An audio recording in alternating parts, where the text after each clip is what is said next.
देखिए हर खबर यहीं पर। सब्सक्राइब कीजिए TV9 भारतवर्ष।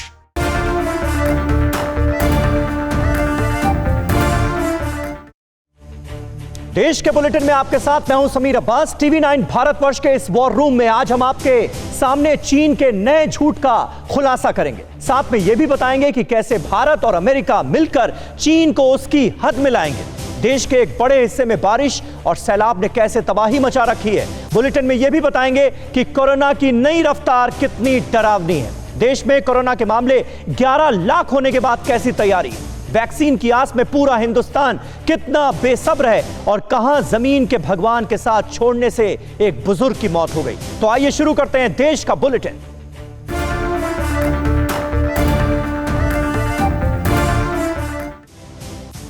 चीन की हर चाल का जवाब देने के लिए ट्रंप का जल योद्धा समंदर में उतर चुका है। अमेरिकी सुपर योद्धा USS निमित्ज ने समंदर में दस्तक दे दी है। यह ऐसी दस्तक है जिससे ड्रैगन के होश उड़ चुके हैं। चीन को उसकी हद में रखने के लिए अब भारत के साथ मिलकर अमेरिका ड्रैगन को सबक सिखाने की अपनी तैयारी पूरी कर चुका है, क्योंकि बहुत जल्द अमेरिका का सुपर योद्धा USS निमित्ज समंदर में खलबली मचाने वाला है। भारत और अमेरिका एक साथ मिलकर चीन को उसकी हैसियत बताएंगे। ये बिल्कुल वैसा ही होगा जैसा भारत ने कुछ दिन पहले जापान के साथ मिलकर किया था। अमेरिका का जल योद्धा USS निमित्ज बहुत जल्द भारतीय नौसेना के साथ मिलकर अंडमान निकोबार में ड्रिल की शुरुआत करने जा रहा है। USS निमित्ज कुछ दिन पहले मलक्का स्ट्रेट के रास्ते भारतीय समुद्र में उतर चुका था, लेकिन अब ये योद्धा ड्रिल में शामिल होगा और ड्रैगन के होश उड़ा देगा। समंदर में चीन की अति का होगा खात्मा। साउथ चाइना सी चीन के चंगुल से होगा आजाद। मैदान में उतरा सुपर पावर का महायोद्धा USS निमित्ज। अंडमान निकोबार में होगी संयुक्त ड्रिल।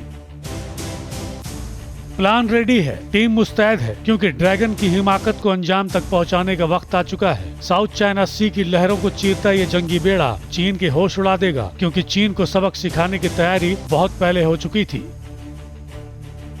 USS निमित्ज भी न्यूक्लियर पावर से लैस सुपर करियर है। समंदर में इस लड़ाके की ताकत का कोई सानी नहीं है। इससे टकराना मतलब अपनी मौत को बुलाना है। आखिर कैसे, वो भी देख लीजिए। USS निमित्ज एक मल्टी मिशन एयरक्राफ्ट कैरियर है। इसकी रफ्तार 3 नॉट यानी 56 किलोमीटर प्रति घंटे की है। USS निमित्ज युद्धपोत परमाणु क्षमता से लैस है। ये अपने साथ 90 से ज्यादा लड़ाकू विमान लेकर चलता है। भारत और अमेरिका के ये जंगी बेड़ा मलक्का के उस इलाके में ड्रिल की तैयारी कर रहा है जहां से चीन को पहुंचने वाले तेल के जखीरे को कमजोर किया जा सके। और एक बार फिर से विस्तारवादी चीन और उसके पाप का सच सामने आया है। चीनी फिंगर 4 के पास मौजूद थे, जो कि पारंपरिक रूप से भारत के क्षेत्र में आता है। देखिए झूठ बोलने वाले चीन को लेकर एक चौंकाने वाला खुलासा क्या हुआ है। सामने आया ड्रैगन का पाप, विस्तारवादी चीन का सच, धोखेबाजी की नई इबारत, फरेब की सबसे नई बिसात। चीन नहीं मानता 1960।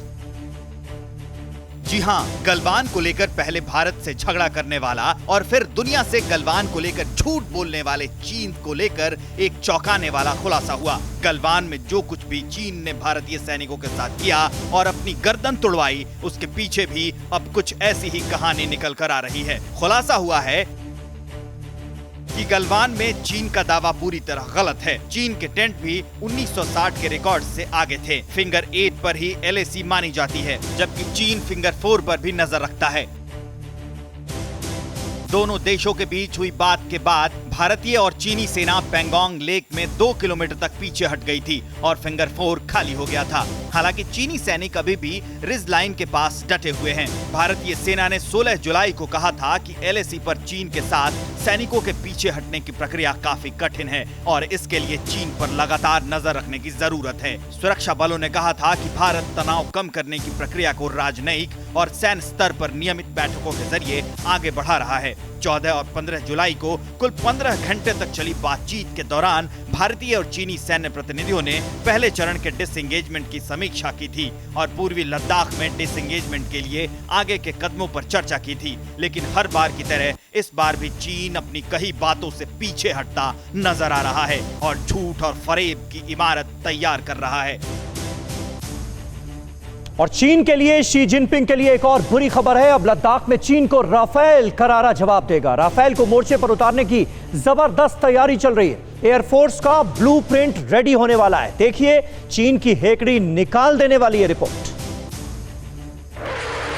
राफेल के नाम पर चीन में कोहराम मचा है। राफेल की दहाड़ से दहला ड्रैगन का दिल।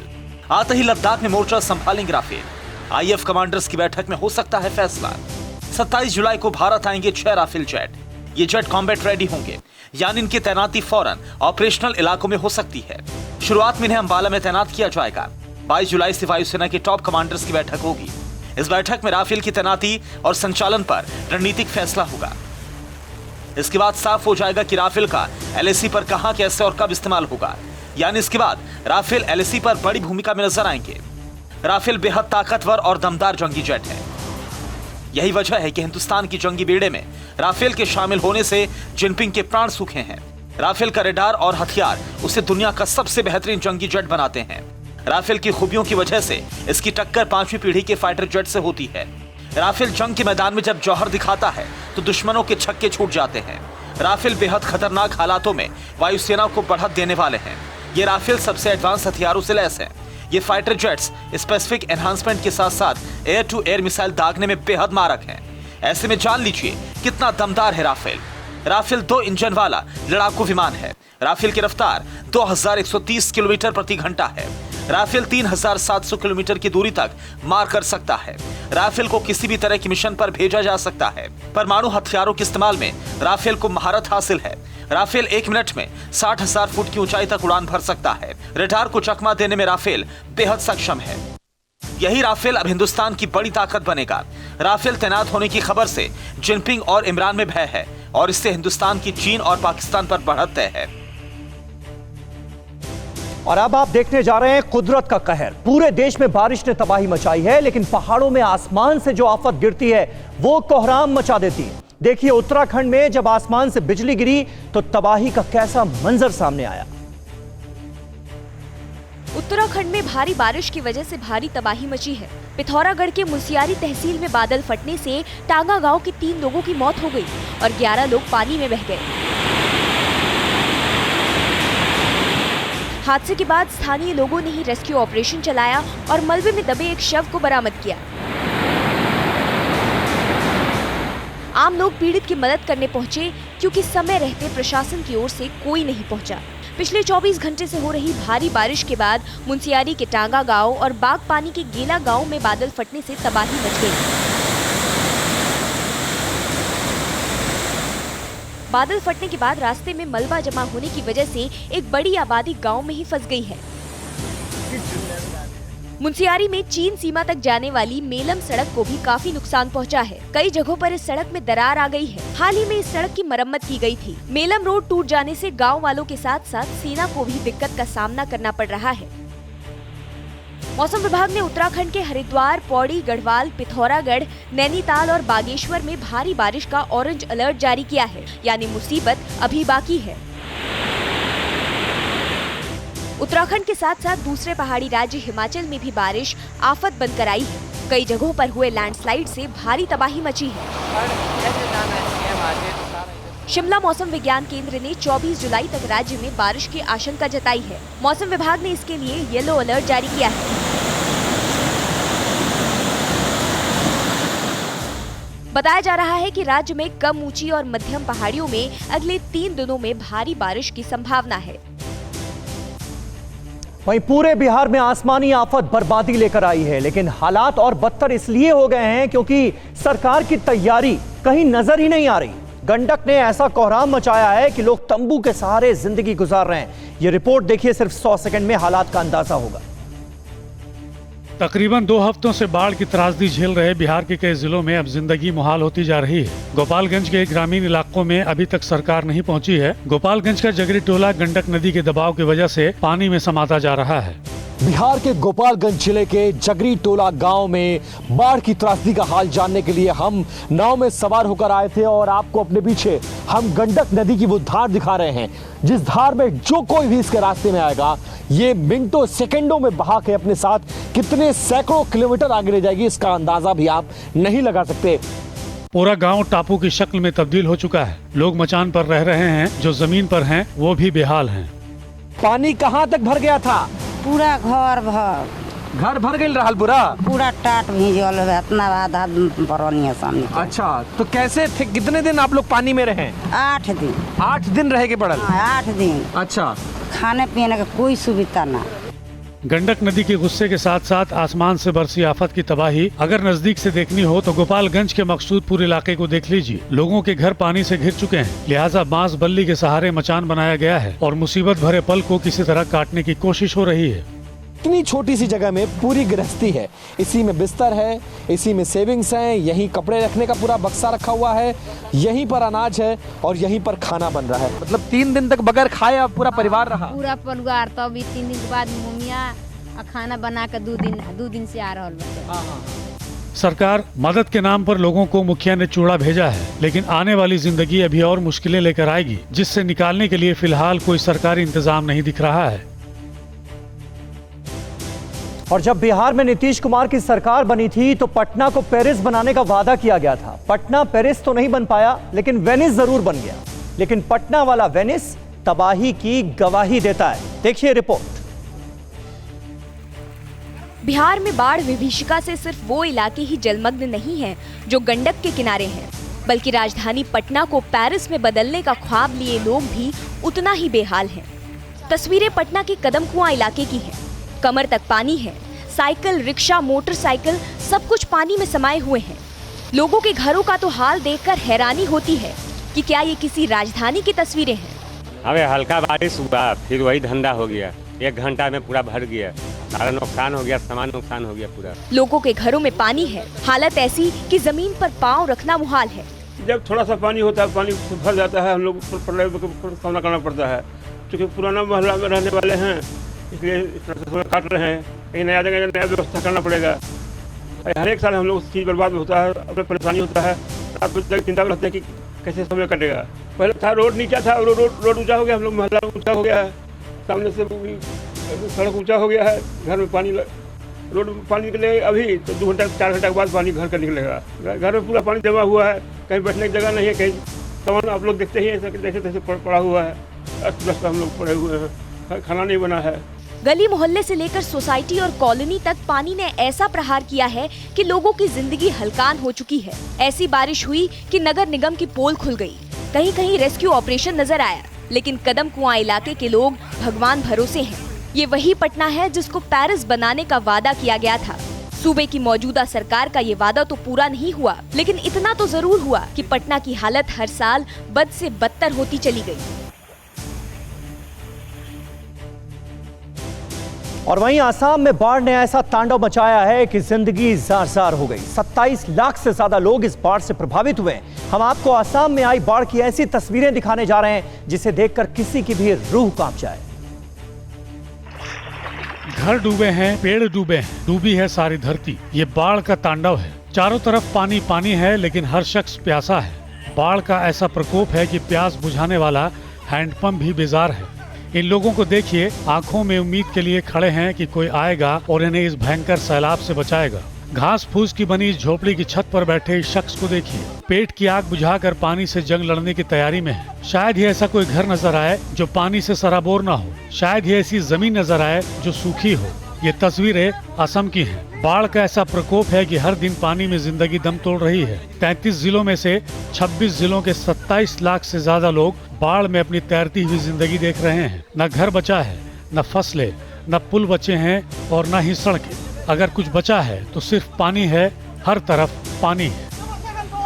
अब इस तस्वीर को देखिए, घर पानी पानी है और इसी पानी में डूबी अपनी गृहस्थी को बटोरने में जुटी है ये महिला। कभी डूबे घर तो कभी पानी में अपना अक्स देखती है। बचाने को कुछ भी नहीं बचा है। बाढ़ की हाहाकारी आवाज भी सुन लीजिए।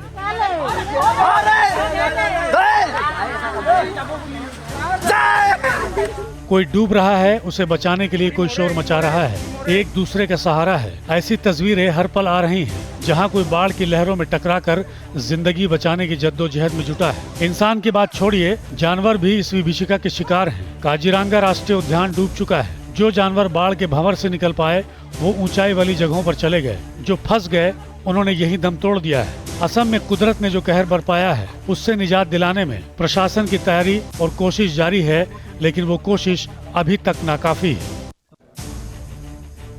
और इधर देश की राजधानी दिल्ली में भी खतरा अभी टला नहीं है। पिछले 24 घंटे में बारिश ने जो तबाही मचाई है उसका असर अब सामने आ रहा है। देखिए दिल्ली के अन्ना नगर कॉलोनी से ये रिपोर्ट। ये अन्ना नगर कॉलोनी का वो इलाका है जो रविवार की सुबह यहाँ पर कुछ घर थे वो इस नाले में बह गए थे और अभी भी कुछ यहाँ पर झुग्गियाँ हैं, कुछ घर हैं जिनमें आपको दरारें साफ दिखाई पड़ेंगी। करीब 24 घंटे से ज़्यादा का समय हो चुका है। जो लोग यहाँ पर रह रहे थे, जो 10 से 12 घर जो इस पानी में बहे तेज बारिश के चलते, वो लोग अभी भी यहाँ पर मदद का इंतजार कर रहे हैं और लगातार 24 घंटे से ज़्यादा का समय हो चुका है, लेकिन अभी तक उनको मदद नहीं मिली है। आपका घर था जो यहाँ पर गिरा था कल? जी मेरा घर है। हाँ। अभी किस तरह की मदद आपको मिली है? क्या कुछ नहीं सर मिला, कुछ नहीं सुनवाई हुई, कुछ नहीं। रात को सिर्फ एक खाना मिला था, चावल, बस। उसके बाद में कुछ नहीं हुआ, ना कोई सुनवाई हुई, ना कोई आया, ना कोई पूछा, ना कोई जानने वाला। कैसे क्या कर रहे हैं, कैसे काम चला रहे हैं? कुछ नहीं चला रहे, जेब में सर कुछ खाने के पैसे नहीं, 1 रुपया भी नहीं बचा सर, ना कोई सामान निकाल पाए, बस यही अपनी शरीर बचा लिए, बस इतनी बहुत है। आप दूसरे जो घर देखेंगे वो भी इसी नाले के नज़दीक एकदम बने हुए हैं। हालांकि इन लोगों को यहाँ पर सावधानी बरतने को कहा गया है, कहा है आप सचेत रहिए और आप सावधान रहिए और ये घर आप खाली कर दिए। इन लोगों के घर बह गए पानी में, अब आप लोगों को क्या कहा जा रहा है? मैंने तो घर से बोला यहाँ पे रहना तुम्हारे लिए खतरा है, यहाँ पे तुम अभी फिलहाल के लिए मत रहो। तो रहे कहाँ पर, ये कुछ बता ही नहीं रहे। पीछे से सारा टूट गया उधर से। हाँ, तो पुलिस वाले जाने नहीं दिया अंदर, सामान सारे पड़ा था ऐसे ही। किसी के लिए बारिश एक अच्छा माहौल हो सकता है, तो किसी के लिए किसी के ऊपर दुख का पहाड़ टूटने जैसा है कि लोग 24 घंटे से बेघर हैं, इनकी कोई सुनने वाला नहीं है। बता रहे हैं कि खाने के लिए सिर्फ रात को चावल यहाँ पर जरूर दिए गए, लेकिन उसके बाद से इनको ये कहा जा रहा है कि आप इन घरों से बाहर चले जाइए, सुरक्षित नहीं है। लेकिन जाएंगे कहाँ, ये इनको कोई नहीं बता रहा है। और अब हम सब के लिए एक और बहुत चिंताजनक खबर। देश में कोरोना संक्रमण की रफ्तार बढ़ गई है। पिछले 24 घंटे में अब तक के सबसे ज्यादा मामले सामने आए। 11 लाख मामले सामने आने के बाद पूरे देश में कोरोना का क्या हाल है, क्या एहतियाती कदम उठाए जा रहे हैं, देखिए इस रिपोर्ट में। देश में कोरोना से ठीक होने वालों की संख्या में भले ही तेजी से इजाफा हो रहा हो, लेकिन मरीजों का आंकड़ा भी थमने का नाम नहीं ले रहा है। पिछले 24 घंटे में 40,000 से ज्यादा मामले सामने आने के बाद अब देश में कोरोना मरीजों की संख्या 11 लाख के पार पहुंच चुकी है। ये लगातार तीसरी बार है जब सिर्फ 3 दिनों में 1 लाख नए संक्रमित मिले हैं और यहाँ हर 10 लाख की आबादी में 787 लोग कोरोना पॉजिटिव पाए जा रहे हैं। पिछले 24 घंटे में 40,425 नए मामले सामने आए हैं। पिछले 3 दिन में 1 लाख नए मरीज मिले हैं। 11 लाख में 3,90,459 एक्टिव केस हैं, जबकि 11 लाख में अब तक 7,87,000 मरीज ठीक हो चुके हैं। देश में अब तक 1,34,00,000 लोगों की कोरोना टेस्टिंग हो चुकी है। आबादी के लिहाज से संक्रमण का स्तर भारत में कम है, लेकिन यहाँ हर 10 लाख की आबादी में टेस्टिंग की दर भी बहुत कम है। सबसे ज्यादा संक्रमित 10 देशों में होने वाली टेस्टिंग की तुलना अगर भारत से की जाए तो मेक्सिको के बाद भारत ही दूसरा देश है जहाँ सबसे कम लोगों की जाँच हो रही है। भारत में हर 2 दिन में 70,000 केस बढ़ रहे हैं। देश में 30 जनवरी को कोरोना का पहला मामला सामने आया था। इसके 110 दिन बाद यानी 10 मई को ये संख्या बढ़कर 1 लाख हो गई थी। उसके बाद कोरोना की रफ्तार में कमी नहीं आई। भारत दुनिया का 8वां देश है जहां संक्रमण के चलते सबसे ज्यादा जाने गई हैं। देश में सबसे संक्रमित राज्य महाराष्ट्र, तमिलनाडु, दिल्ली और कर्नाटक हैं, जहां कुल संक्रमितों में 27.35% लोग महाराष्ट्र से ही हैं। देश का दूसरा सबसे संक्रमित राज्य तमिलनाडु है। 11 लाख संक्रमितों में से 15.82% लोग यही से हैं। देश की राजधानी दिल्ली के 13.38% संक्रमित हैं। कोरोना की रफ्तार के बीच अच्छी खबर ये भी है कि अब तक इस बीमारी से 63% मरीज ठीक हुए हैं और 3,90,000 से ज्यादा मरीजों का अभी भी इलाज चल रहा है। और अब जो खबर हम आपको दिखाने जा रही हैं वो आपको झकझोर कर रख देंगी। ये खबर है देवरिया के अस्पताल से, जहां 4 साल के बच्चे ने स्ट्रेचर को धक्का दिया क्योंकि स्वास्थ्य कर्मी स्ट्रेचर खींचने के लिए भी पैसे की डिमांड करते हैं।